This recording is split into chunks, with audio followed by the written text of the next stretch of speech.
C'est dans ces moments-là que tu sais pourquoi tu t'es engagé. C'est pour cela que nous nous sommes tellement entraînés. Ça a été l'une des nuits les plus dramatiques qu'a vécu l'État d'Israël. Une nuit couronnée d'un succès sans précédent de tous les moyens technologiques. Il y avait vraiment beaucoup de tension dans l'air. On se demande si on sera à la hauteur, ce qu'on attend de toi, de tes aptitudes et surtout l'impatience d'être assis déjà dans le cockpit, prêt à décoller. L'Iran a tiré sur Israël plus de 300 missiles, drones suicides et surtout 110 missiles balistiques. Israël a détruit la presque totalité des cibles et on avance même le chiffre de 99% de réussite. Depuis quelques jours, la tension s'amplifie et samedi soir dernier, nous avons compris que l'attaque iranienne était imminente. Ce samedi, les choses se sont précisées et nous avons été appelés à rejoindre nos escadrons. À 19h30, tout le monde était là, fin prêt à remplir leur mission.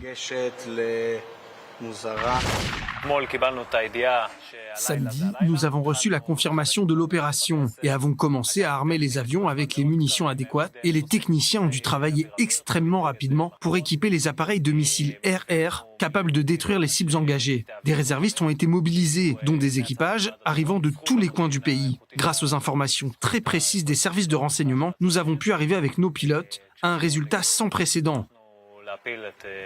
Le moment de vérité arrive. Les pilotes montent dans leur cockpit et s'envolent pour un combat de défense aérienne qui rappelle d'autres guerres plus anciennes.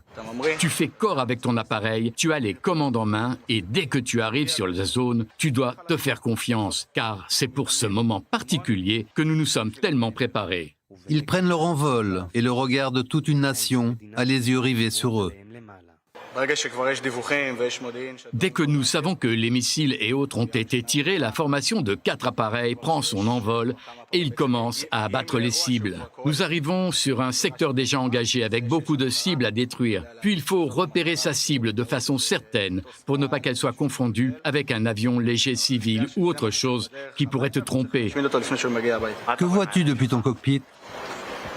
D'abord, de nombreux écrans. De toute façon, il fait déjà nuit et c'est de plus une zone désertique qui n'est pas très éclairée. La première chose que tu vois vraiment dans la nuit est la sortie de ton missile. Son tracé dans le ciel et 2 ou 3 secondes plus tard, l'explosion lorsque tu touches ta cible.